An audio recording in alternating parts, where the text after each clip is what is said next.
is the view from the roof of St. George's. This is from inside the cathedral close. That's the door of the cathedral. That's the door to the guest house. The cathedral has a really nice guest house. That's my foot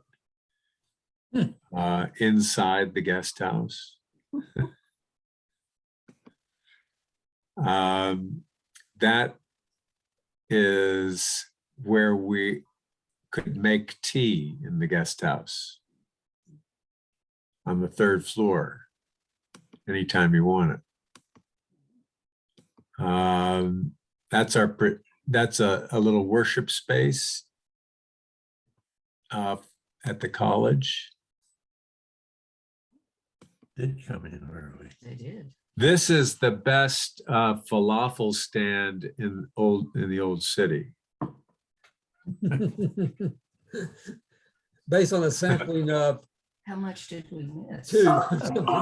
You haven't missed anything. We haven't started. That's the same falafel stand. This is in another slide, but this was the Alabama kiosk in the old city of Jerusalem. I don't know if you ever, did you see that, David? Yes, yeah. I don't have that picture, by the way. I got pictures, but not that one.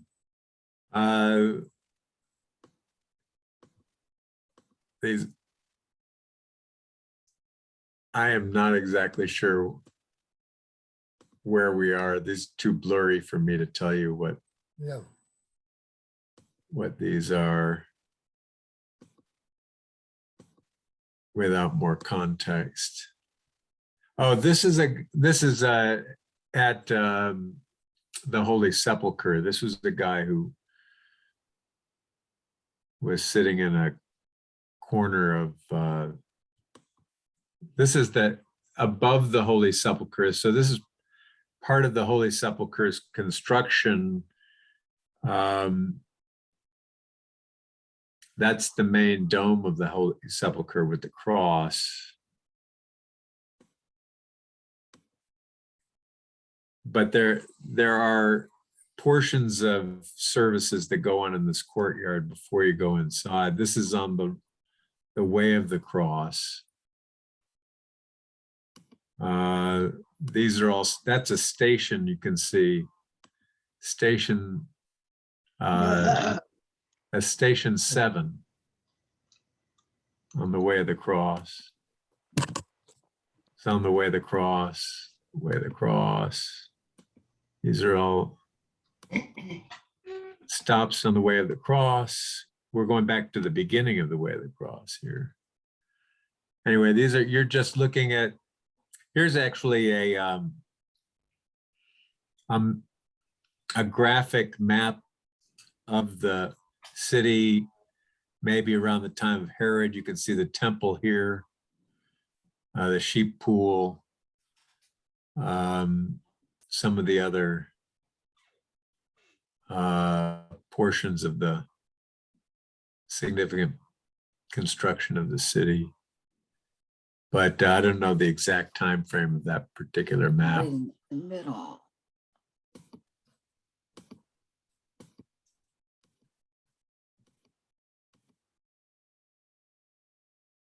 This is a memorial to the Armenian martyrs of 1915.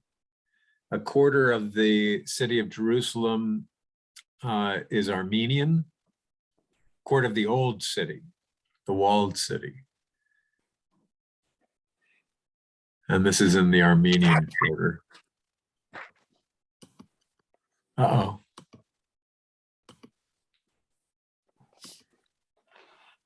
This is a really interesting image of Jesus falling on the way of the cross, but you can see these people up at who are watching him from heaven. It's an interesting artistic depiction. We're just looking at some pictures as we're waiting for people to assemble. This is the station 6 of the way of the cross. The way of the cross just walks through the city. And it's not altogether clear, is it, David, when you get to a station? Well, I mean, other than. This is actually inside the Holy Sepulchre. This is a blurry picture, but this building on the right is actually the tomb in which Jesus was buried. Well, it's not the actual tomb. It encloses the actual tomb. There are about 5 different denominations that have rights to celebrate around parts of the tomb. One denomination, I think the Franciscans are allowed to go inside. The Syrian Orthodox are allowed to celebrate around the back of the tomb. Another group is allowed to walk around it. I'm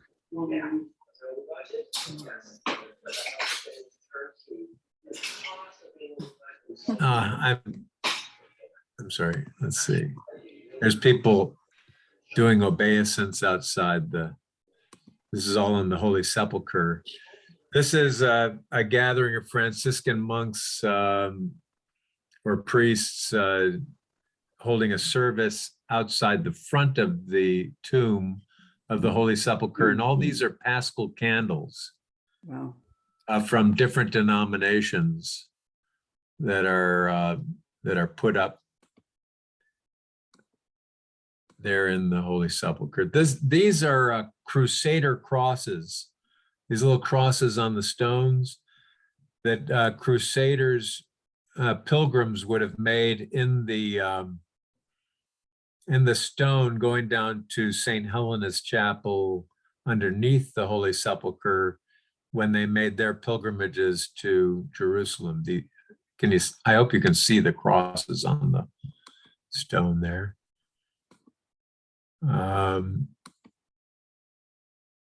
This is outside the Holy Sepulchre. This is part of the Holy Sepulchre, but an exterior dome.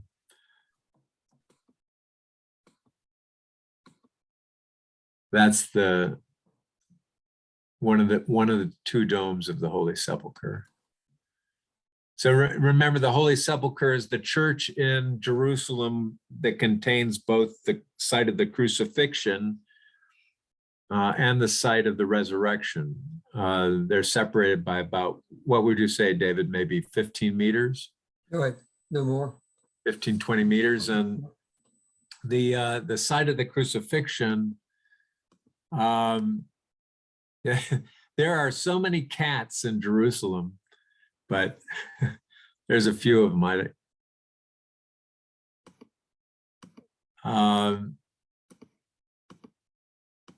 Oh, that may be, no, that's not it. That's the 8th station. Are we ready to start?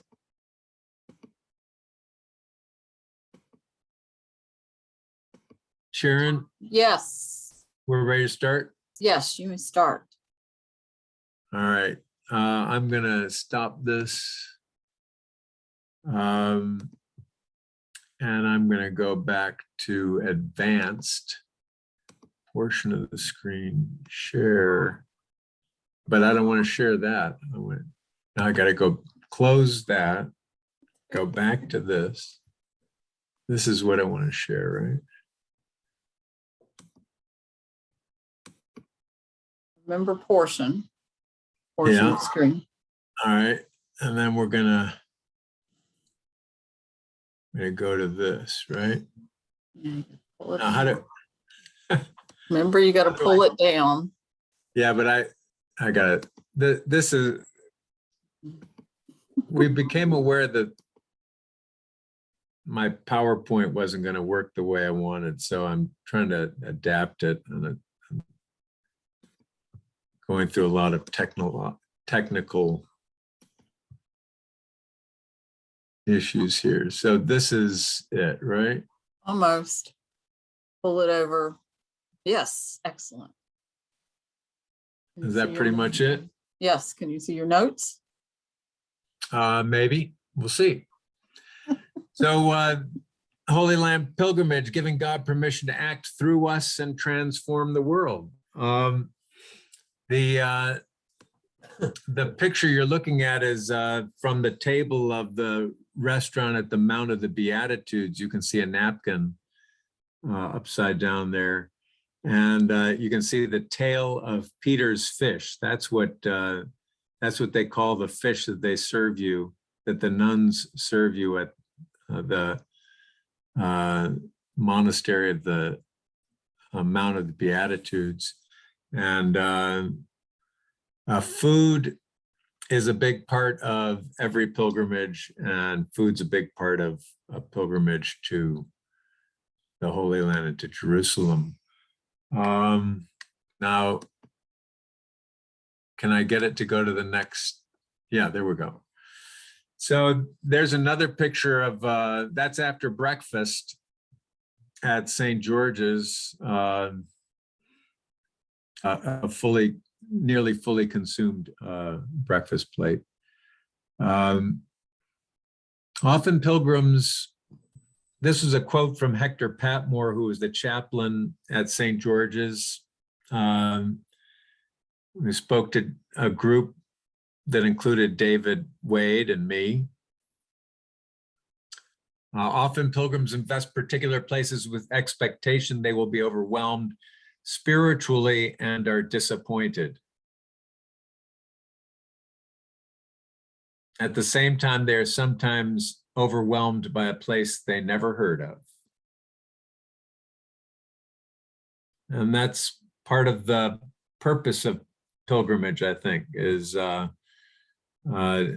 be overwhelmed spiritually in an unexpected place, even though you may be traveling with great intention to a holy place. And we remember that pilgrims are foreigners. Essentially, they're aliens, strangers. The word used for pilgrim in the Old Testament is sojourner or alien. In the way that we're using it, a pilgrim sojourns to visit and worship at a sacred place of their tradition that's related to the origin and historical memory of their faith, where the divine has been experienced and where sacred memory is preserved. I think it's important to remember, that's a picture of the wall outside of Bethlehem, the wall that divides the West Bank from from Israel. And it's a picture of our president at the time saying, "I'm going to build you a brother." But it's as we make our pilgrimages, life is a pilgrimage. And I think that's one of the primary ways we think of life is as a pilgrimage. The Greeks, especially Plato, talked about the soul's journey to earth and then returning to the divine realms. It might take place many times. Christians believe it takes place once, but the soul makes an earthly pilgrimage before returning home. And the patriarchs and the whole people of Israel sojourned on the earth and resided as pilgrims in Egypt. That would be a proper way to speak of them, as pilgrims. They sojourned in the wilderness for 40 years before entering the land of promise, and our Lord made a pilgrimage from heaven to earth and back again. Those are some ways we might think about pilgrimage. So Jerusalem, in this picture of Jerusalem from the Mount of Olives, do you see all these tour buses down here? And then you see the iconic Dome of the Rock, but you can see that Jerusalem is much more than just the old city. It's a huge modern city. But how did it become so special? Eliade suggests that, and I think others suggest that elevation, Jerusalem is the high point. They'll always tell you, and all the songs about Jerusalem tell you that you go up, you ascend to Jerusalem. There was also a spring on the mountain, on Mount Moriah, the Gihon Spring, so there was fresh water.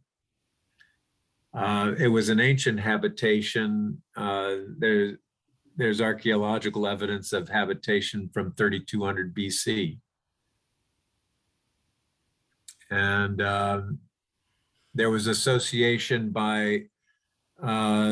with the god Shalem, a Syrian deity who may have been worshipped by Melchizedek, who we hear about in Genesis. And of course, it's a site associated with sacrifice, and especially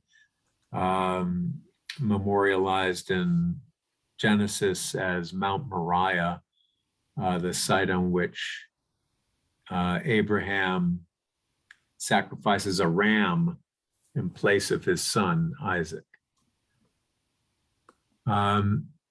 This is a picture. I don't know if David's in this picture. This is Hector Patmore, our chaplain, one of the members of our group who's from Fiji in the white hat. Another member of our group over here with a name tag is from England. We had members in our group from Fiji, England, and America. And then there's a gentleman on the left who's speaking to us. This is actually from inside, from down inside the rock on which the Dome of the Rock is constructed. The rock on which the temple was also constructed, the rock which formed the altar of the temple, and under which the blood of the sacrifices would run through a channel down into the valley, the Hinnom Valley. So this is, who knows whether Abraham was on this part of the rock or not, but it's memorialized and still a place of worship, although at this point a Muslim place of worship. The city of David, David brought the Ark of the Covenant to Jerusalem sometime maybe in the 10th century. And the city of David was a small city, maybe about 15 acres of land, maybe up to 2,000 people at the time of David, just a fraction of what we think of as Jerusalem. This is a photo. I don't know how well you can see this, but this is the Temple Mount here. This is at the Bible Museum, the Museum of the Bible in Jerusalem. David, I don't know if you're in that picture or not, but this, can you see my cursor? Yes. Okay. This is the Temple Mount. So this is what is constructed over the rock that we're talking about earlier. The City of David is this portion that runs down here. Just that. That's the City of David. The rest of the city was constructed later. The temple, most of the temple traditions that we're familiar with probably developed during the Second Temple period after 536 in the 5th century, when the Jews returned from exile in Babylon and rebuilt the temple. The blood sacrifices would have run down probably somewhere through here into this valley, which was called the Hinnom Valley. Pilgrimage was part of the religious requirement of Judaism. So in the period of the Second Temple, for those 500 years, up until the destruction of the Second Temple in 70 AD, all Jewish men from wherever they lived were required to present themselves to God 3 times each year. Now, not all of them did, but that was the requirement. And those 3 times were Passover. We're familiar with Passover. Pentecost. We're familiar with Pentecost maybe, and booths. So they're all agricultural festivals of a sort, as well as religious festivals. And booths is in the fall, that's Sukkot, and is held at the time of the harvest. So pilgrimage in the Jewish tradition has its roots in, as we said, in the sojourning of the people of Israel, their return to the land, and deliverance, obviously deliverance from Egypt and return to the land, and the harvest of the land, so that their sacred story was preserved in ritual and in law. Their memory and experience of God as a savior of the captive, as a friend of the alien, and helper of the poor, was preserved in their pilgrimage tradition. So that pilgrimage to Jerusalem was always about remembering and celebrating these fundamental ways in which God had saved and protected and delivered the people. This is a picture of a kiosk in the old city.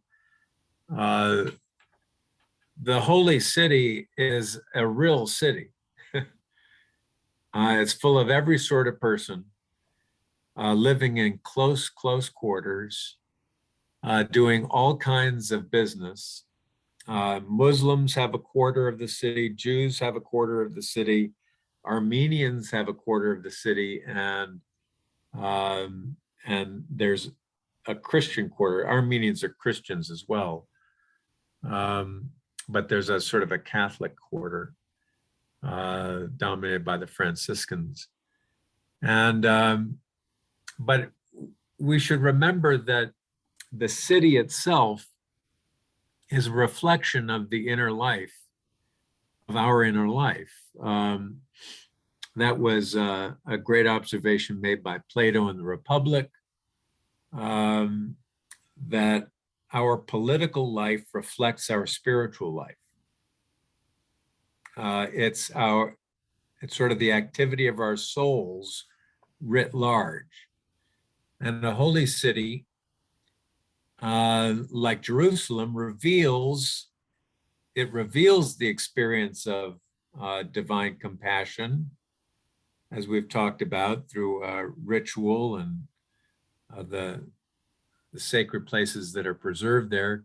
It also shapes our experience of divine compassion, because essentially God wants us to live in peace together, and live in justice together, live with compassion.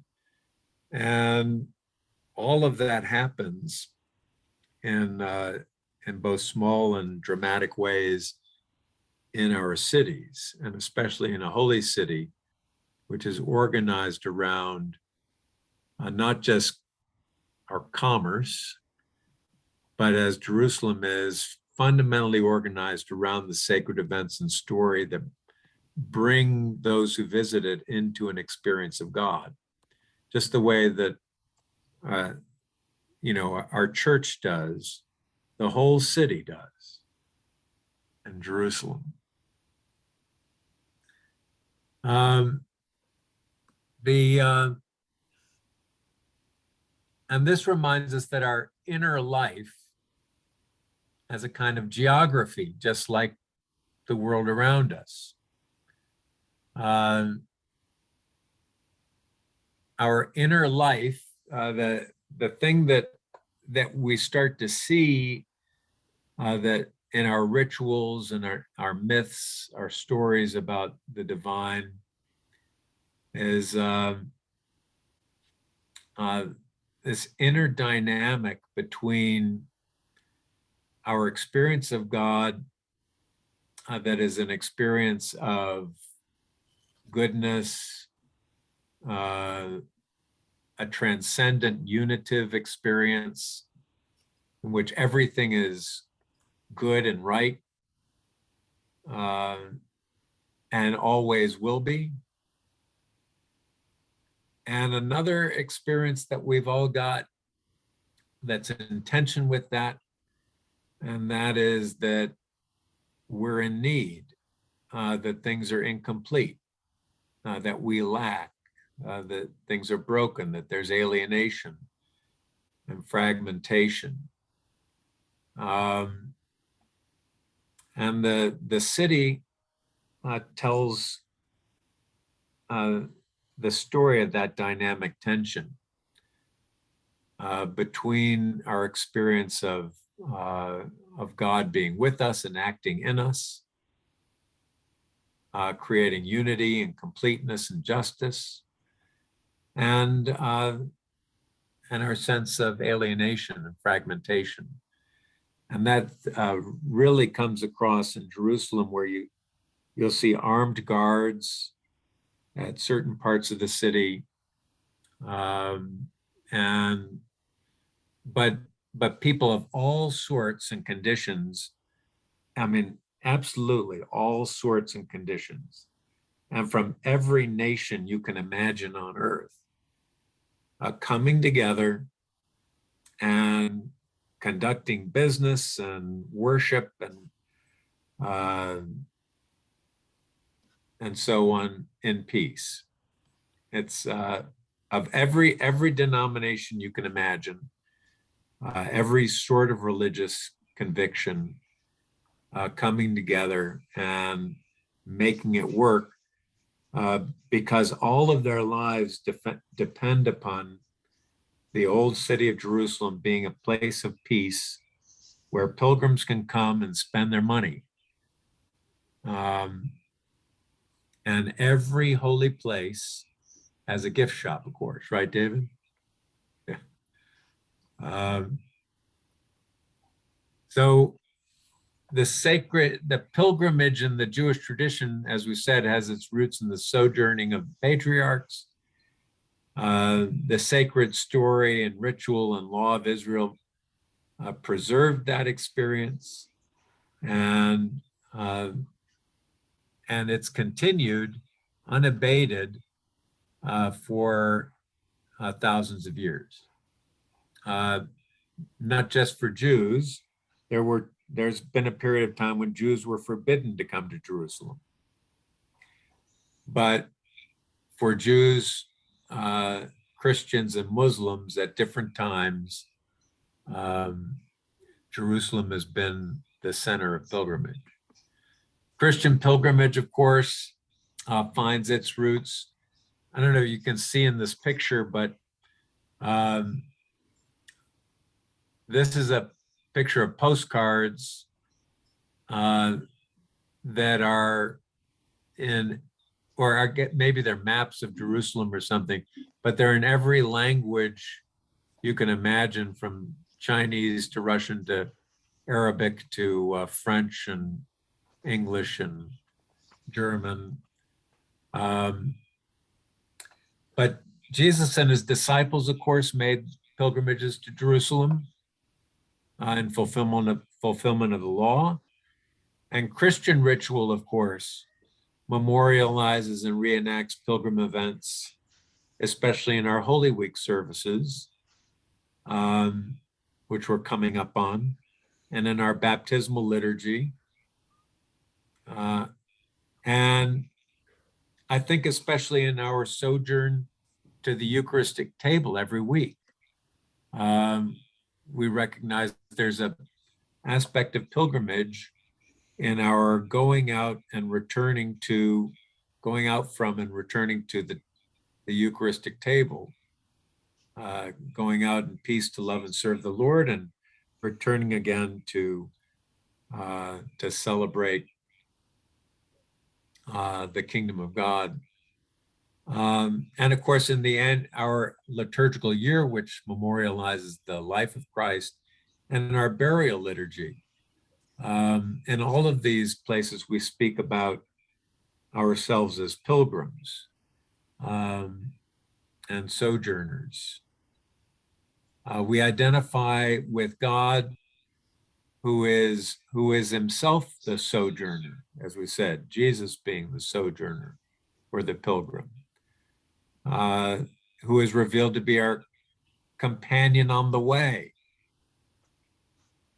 Just as strangers that we meet on pilgrimage are revealed over time as our neighbors and our brothers and sisters in the human family of God.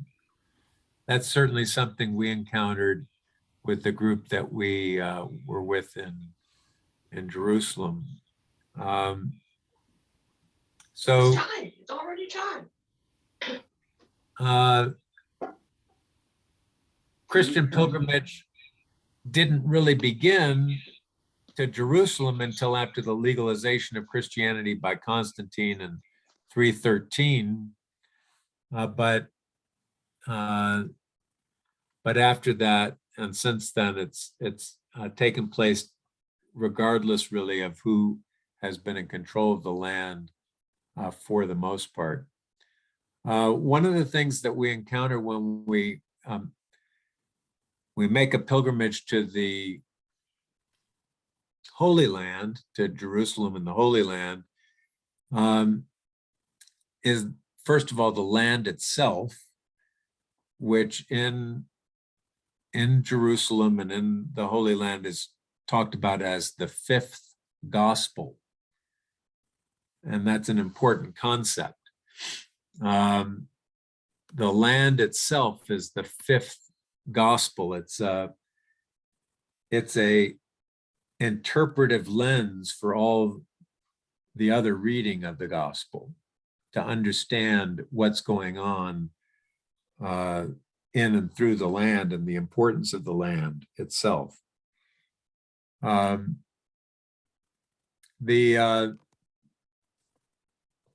part of what if you want to think about it this way, when you go to the family home of a friend, you ever gone to a friend's family home?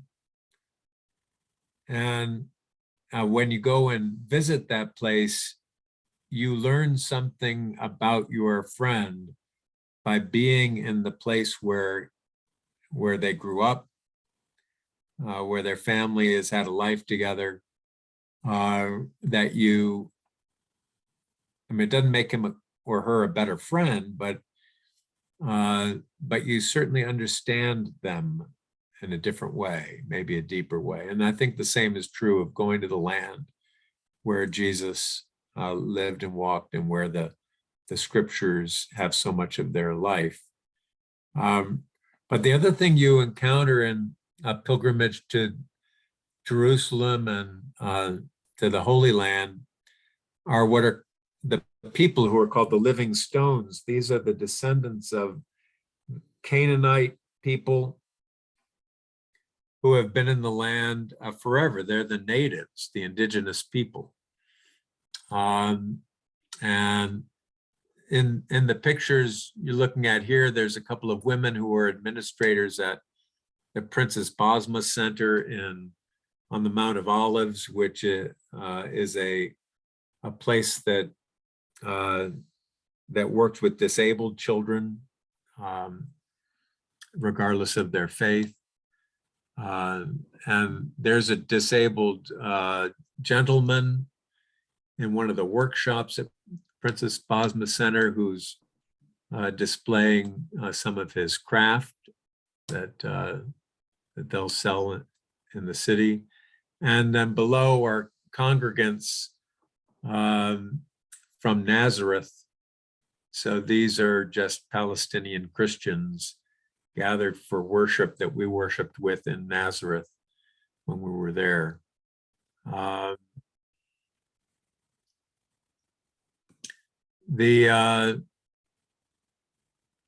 Let's see, the Christian pilgrimage was particularly transformed and shaped during the Byzantine period.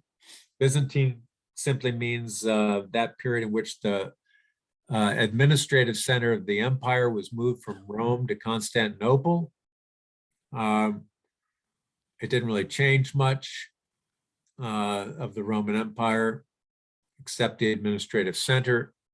During this time, many churches and monasteries sprung up in Jerusalem and all throughout the Holy Land as people made pilgrimage.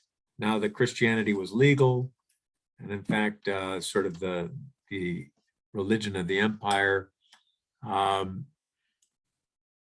Jerusalem, which had been destroyed utterly in at the end of the first century,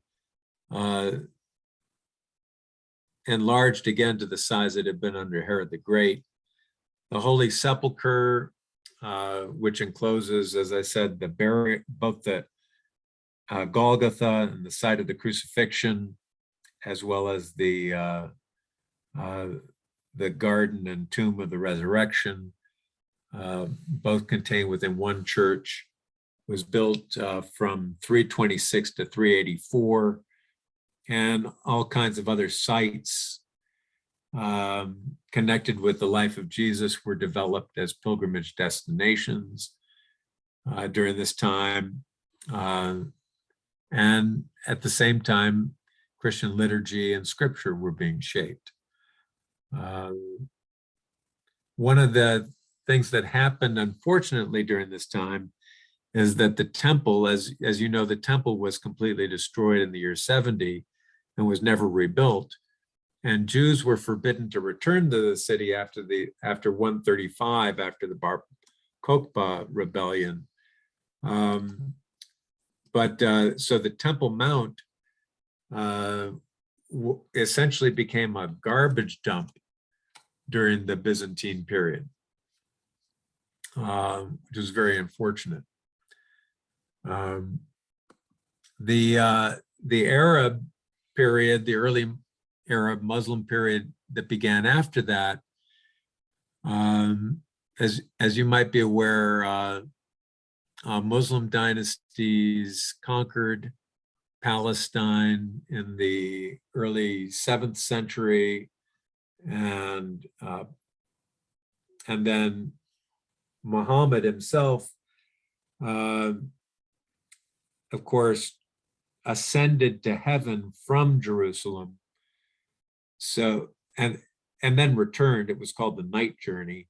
So he made a journey to heaven and back, a pilgrimage to heaven and back,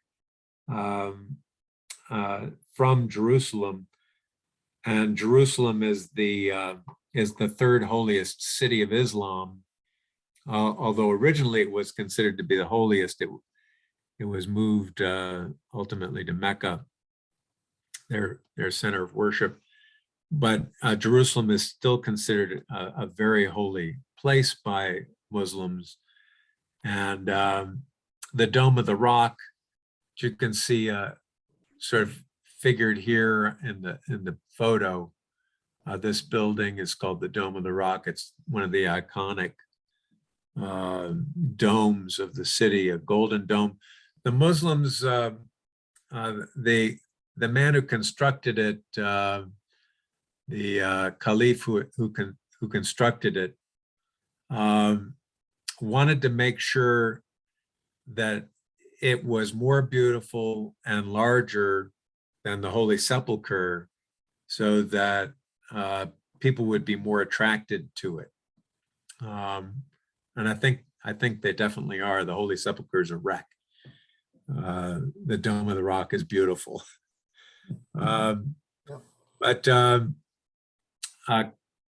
the Muslims always allowed and protected the city and allowed pilgrims, Christian pilgrims, as well as Jewish pilgrims, to visit the city.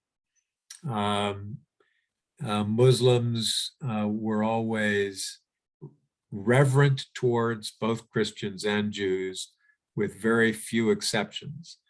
One of which happened in the early 11th century, when Caliph Hakim persecuted Christians, largely because Christians made a huge deal out of their Easter celebrations, which we can support, but they made so much celebration that they became irreverent towards Muslims, and this one caliph got angry about it and persecuted Christians and destroyed a lot of churches, including the Holy Sepulchre in 1009, but it was soon rebuilt. And the Crusader period began in around 1095, 1099-95, because Fatimid Muslims had, I'm sorry, who were they? I guess they were Fatimid Muslims, had closed the city for a while, but then they reopened it,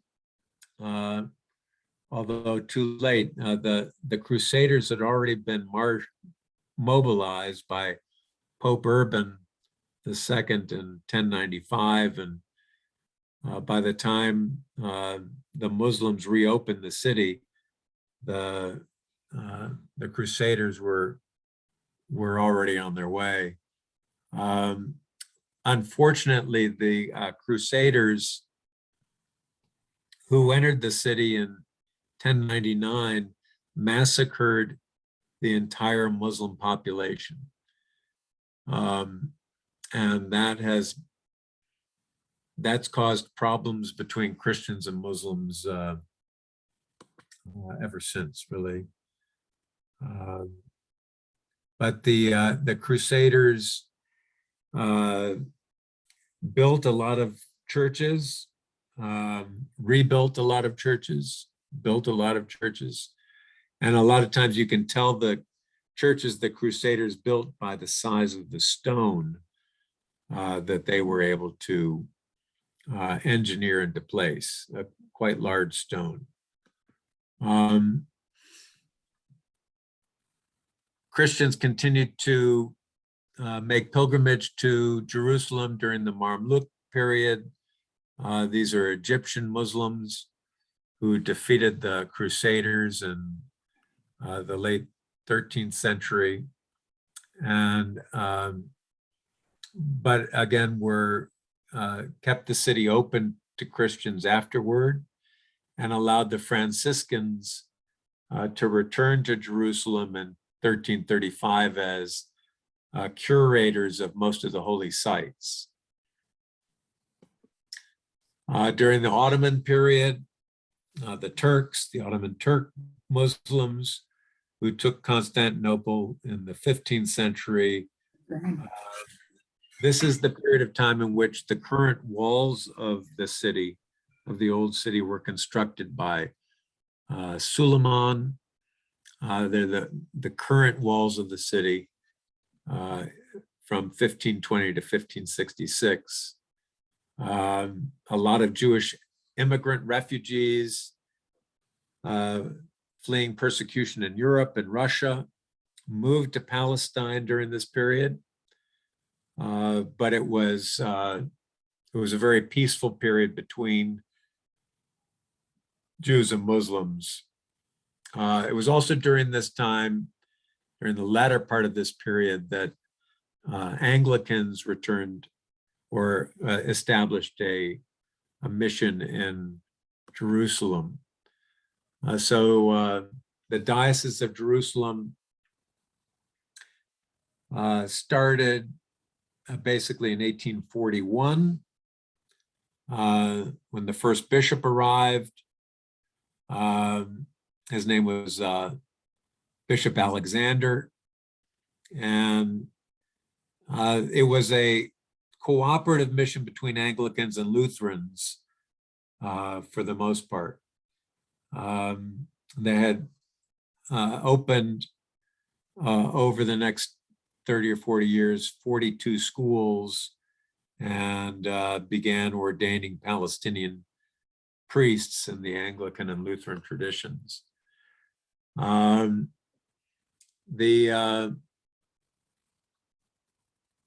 Anglican congregations grew and prospered, and there was sort of a proto-diocese or province formed of Palestinian native churches in 1905. And then St. George's Cathedral, a neo-Gothic style cathedral that I'll show you some pictures of. I didn't get it into this slide.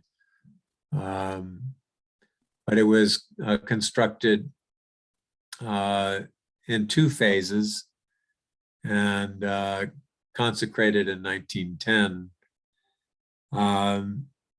The current diocese is led by the Most Reverend Hossam Naum, Archbishop of the province of Jerusalem in the Middle East. And there are about 7,000 Palestinian Christians in the diocese. Of course, after World War I,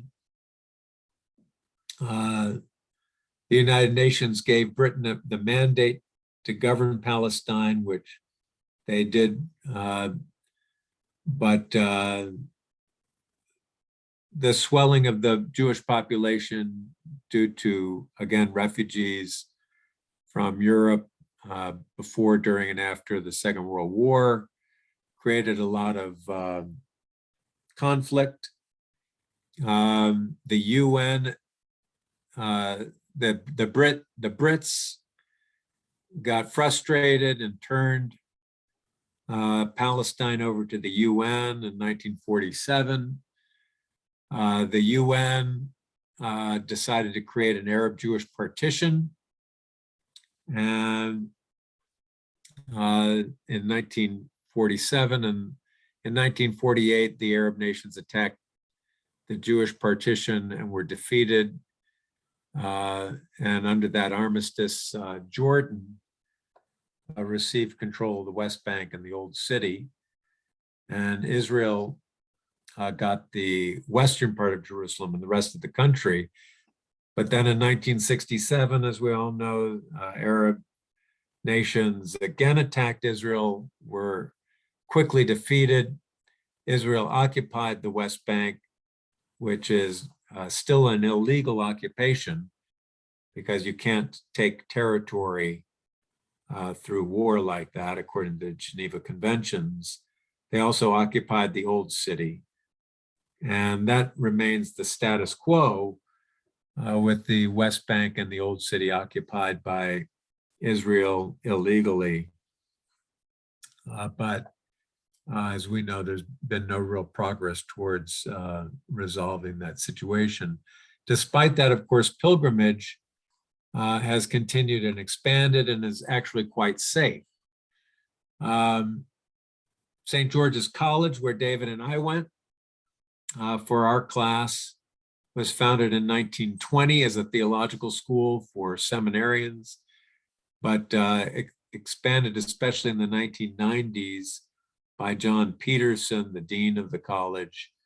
They built the current college infrastructure with its dormitories and began welcoming pilgrims to study pilgrimages at the college.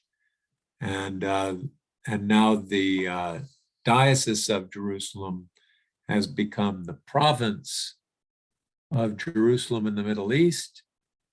And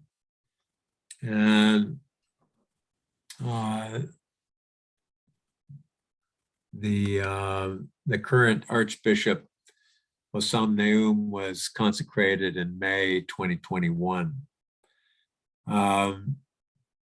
The diocese, the province of Jerusalem in the Middle East has 28 parishes, about 30 priests, about 7,000 Anglicans over its 5 countries, and it employs about 1,500 persons working in more than 30 institutions, including schools and hospitals, rehabilitation centers, clinics,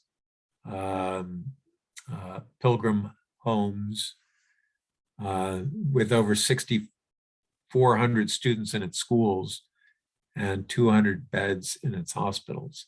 So it does amazing work. And it can only do that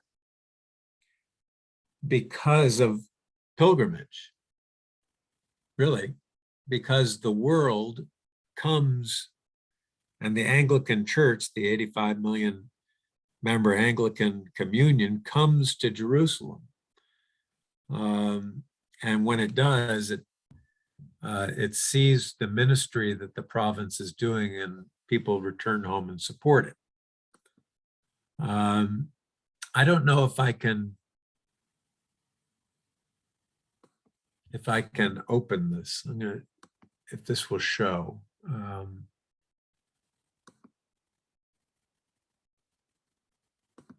Let me see. Can you hear that? Can you hear that?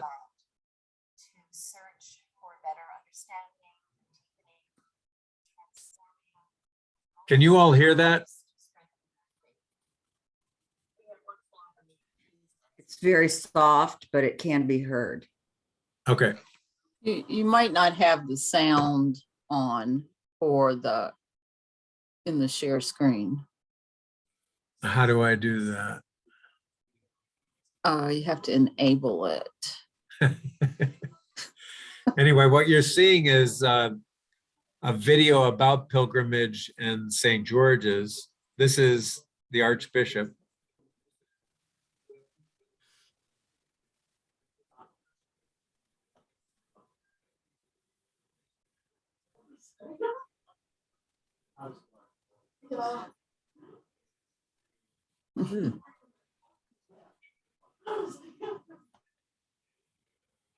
Is he back there? Pat Moore, is he back there now?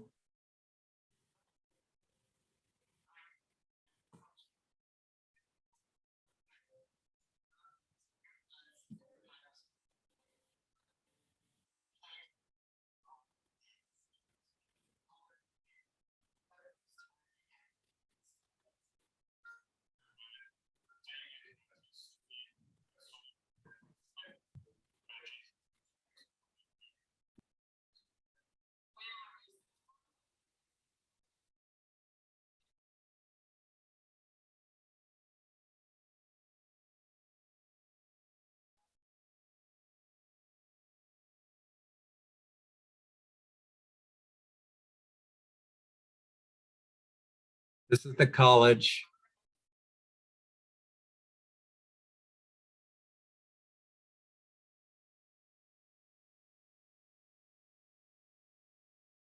I'm gonna see if I can get us back to the PowerPoint.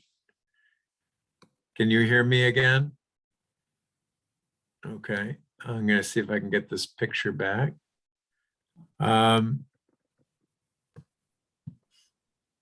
So that's a video that you may be interested in watching more of. I can get the link to you. It's a fairly well done video by Virginia Theological Seminary.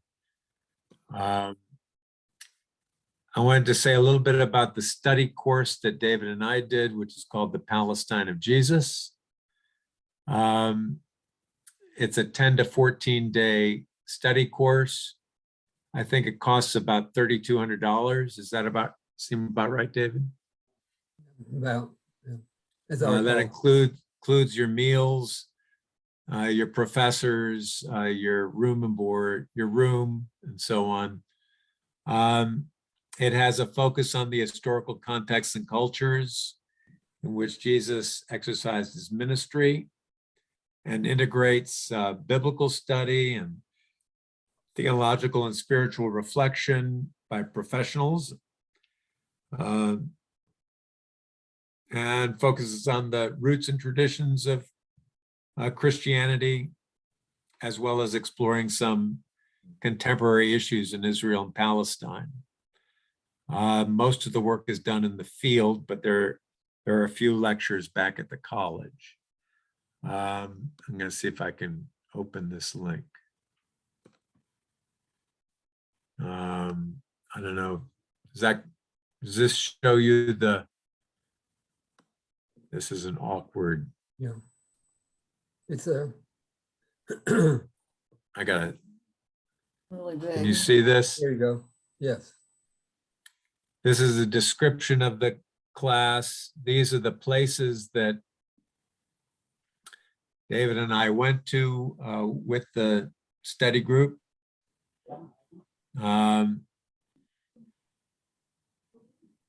And we went to a gift shop at every one of those places. And we had good meals at many of them.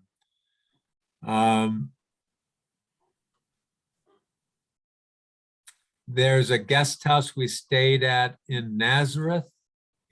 Was it 1 or 2 nights there? I think one, but One. I think. And we took excursions as far as the Dead Sea. Around the Dead Sea. Yeah, we went up to Caesarea Philippi, which is where the Jordan River begins.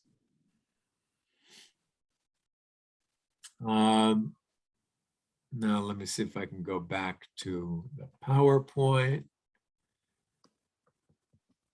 See if I can. I'm sorry. I'm trying to adjust this window. If I can.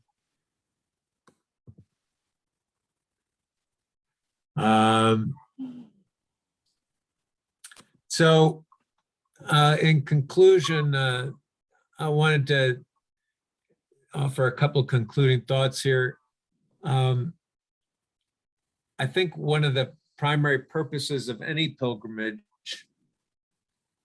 is to go out into the world to a place that is sacred so that you can discover and create in yourself a place that is sacred. A place by encountering the origins and the sacred story of the transcendent that's been memorialized both in ritual and in geography and in the city, to create a sanctuary in yourself, where you can encounter the transcendent make your pilgrimage in your heart. Find a place where you can be friendly with yourself, both the self that you know and the self that is a stranger to you,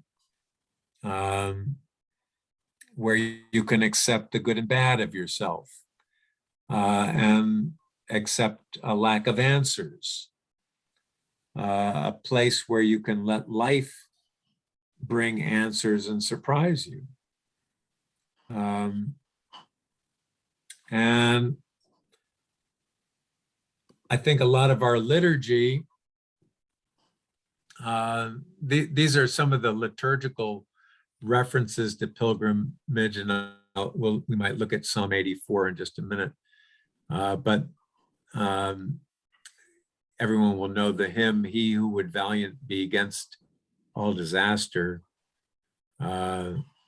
and guide me, O thou great Jehovah." And the way of the cross is a form of liturgical pilgrimage. When we were in Nazareth, we were introduced to this poet, Denise Levertov, and her poem, The Annunciation, which has the Annunciation, which we celebrated on Sharon's birthday less than a week ago. And there's a picture here of Mary and Jesus at the Church of the Annunciation in Nazareth, where there are about probably 30 national pieces of art that have been sent there from around the world, representative of Mary and baby Jesus. Levertov writes, "We know the scene, the room variously furnished." It's actually a cave. "Almost always a lectern, a book, always the tall lily, arrived on solemn grandeur of great wings, the angelic ambassador, standing or hovering, whom she acknowledges as a guest. But we are told of meek obedience. No one mentions courage. The engendering spirit did not enter her without consent. God waited. She was free to accept or to refuse. Choice integral to humanness." This is another Annunciation. This is the one that was sent by the United States Catholic Church to Nazareth.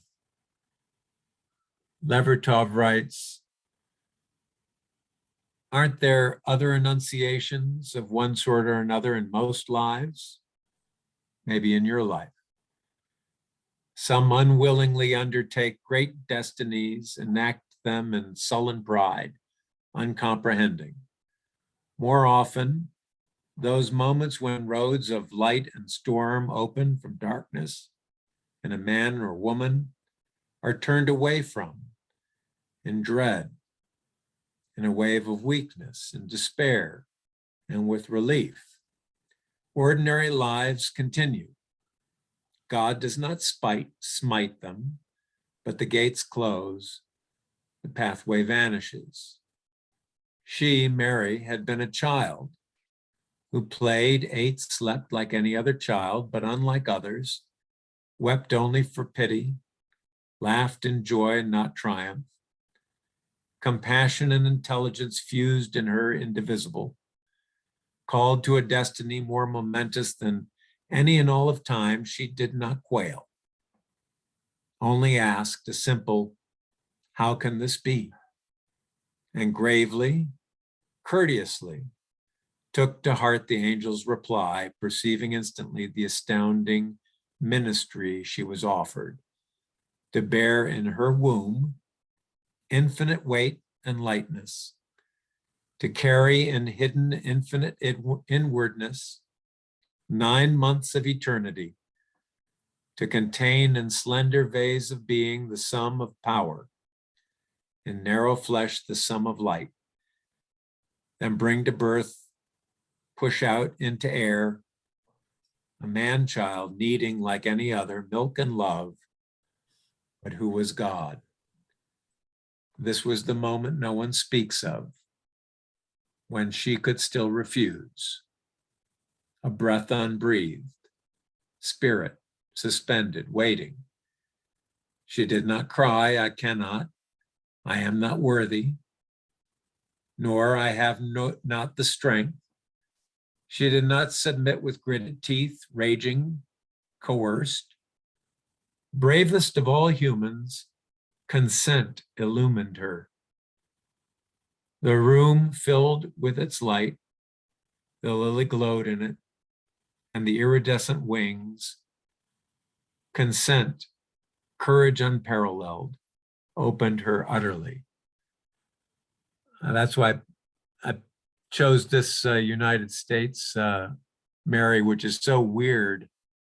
But it looks like that courage unparalleled, opening her utterly, that Levertov speaks about. And finally, I'll leave you with Psalm 84. And a picture of the Dome of the Rock and the beautiful gate from the Mount of Olives. How dear to me is your dwelling, O Lord of hosts. My soul has a desire and longing for the courts of the Lord. My heart and my flesh rejoice in the living God. The sparrow has found her a house, and the swallow a nest, where she may lay her young. By the side of your altars, O Lord of hosts, my King and my God. Happy are they who dwell in your house. They will always be praising you. Happy are the people whose strength is in you, whose hearts are set on the pilgrim's way.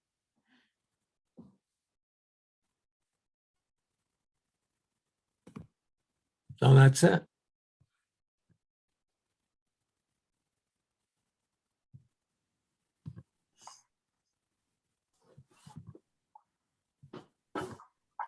Thank you. Anybody still awake? Oh, yeah. I am.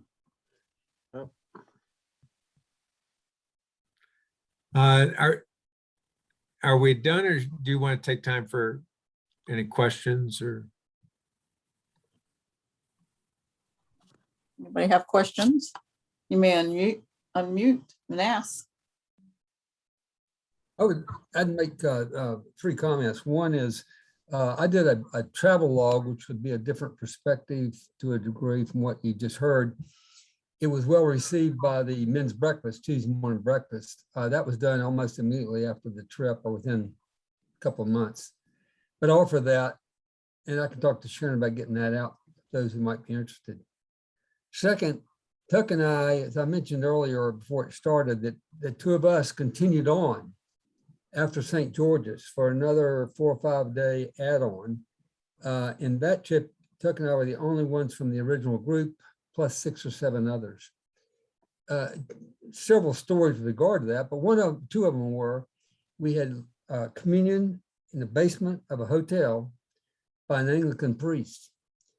And what he shared was he was a priest to about 1% of the population, and that was declining. But he had never felt insecure his entire career there. And he, at any point in Jordan, by anybody at any time. His wife, on the other hand, was Lebanese, and she could not return to her country directly. She had to go through an intermediate country because Lebanon would not accept somebody coming via Israel directly in the country. The other thing, which was more profound to me, was we went to the site of Jesus' baptism, but on the Jordan side. And what's very interesting, we were probably 50 yards from the west side that we had seen. We were on the east side. Well, the river's only about 5 yards across. So Right, we were directly, I mean, there's a fence through the middle of the river, right, right? right. But What struck me was the Jordanians would tell you, in all probability, the baptism was not on the Israeli side, but on their side, because they felt like they shared that John the Baptist, they thought lived in what is now Jordan. Secondly, there were eddies, which on the eastern side were kind of, the river kind of ground them back, and they were kind of big, and there would be more, back in the days when the river was larger, wider, more vibrant, is more likely that's where people were able to go in, be baptized, or swim, where the case may be. In any case, that was a very interesting point because of the counterpoint to what we'd seen when we were in Israel. but it was all very, very safe. Yes, throughout. I thought I had wanted to show you this picture if I can. I don't know if I can. This is a picture of the women in our group. Oh gosh, this is at Jacob's Well. Do you remember that, David? Yes, in fact, people ask me, what was a point of interest that really caught your attention or really made I don't know, had more of an impact on you? That was one of two. And that was one Yes. of them. So It was this very is, interesting because that was not the case for some of the people on that trip. Jacob's Well is quite interesting. They'd had all kinds of troubles there. You can see the door of the church is riddled with bullets. But that didn't happen while we were there. Yeah. Goodness. Thank Um, goodness. I was going to see if I had a picture of the Jordan. There you can The wrong one. see the man.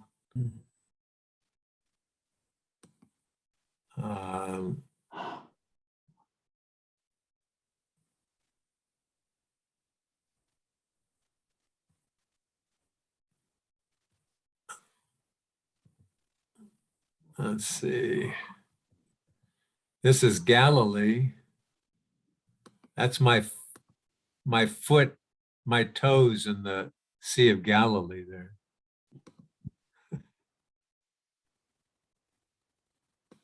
You might be interested in some more empty plates of food.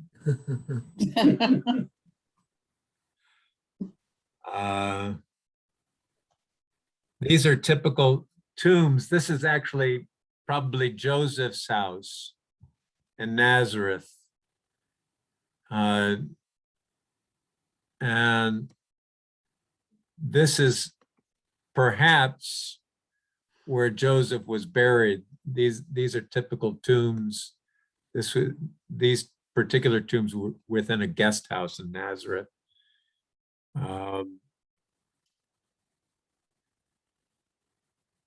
This is on the Sea of Galilee. That's the Dead Sea. We went around the Sea of Galilee. Huh?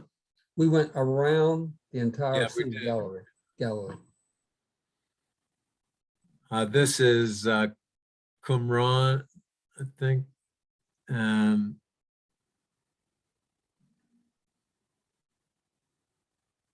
still trying to find Jordan, though. That would be, if it's chronological, that'd be towards the end, obviously. Was it towards the end? I guess. Well, I mean, it was after Israel. No, but we went to the River Jordan with the group, right? Oh, you mean it on the western side? Yes. Yeah. Yeah. Yeah, I think, I forget what day that was.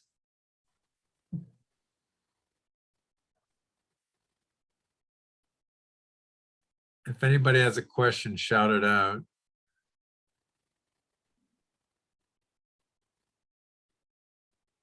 This was this was how they cooked chicken for us at one restaurant. This is a 3-tier Mhm. chicken basket that was roasted in that hole in the ground.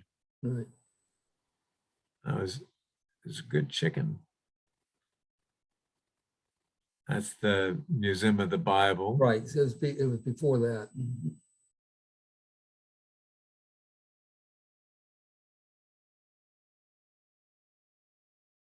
Well, I don't know. Maybe it's not. These are my Jerusalem pictures, and I'm not finding Jordan in them. Mm. Anybody else have any questions? This is the city of Jerusalem, not the religious part. It's a very lively place, a lot of nightlife, a lot of fun, very modern, and all kinds of people. And as I said earlier, this is the Cathedral Tower.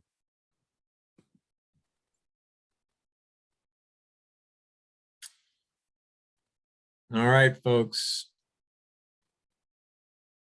If anybody wants to go, let Dennis Cross know. Is he We're going? taking names. Is Dennis going? Yeah, Dennis Well, wants to go. Yeah, I've raised the question, Tuck.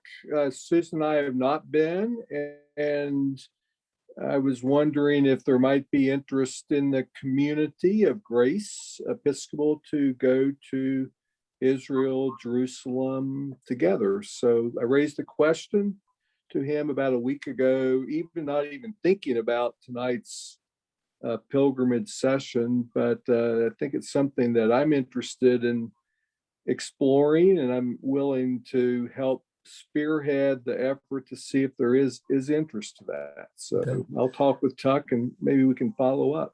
Okay. By the way, this hole that you see here is likely, it's either like a hole or is the hole through which Jesus would have been lowered on the night that he was held overnight. This is the prison in Caiaphas's house. Prisoners would be lowered down through this hole. It was the only way in and out. It was about a 30-foot descent.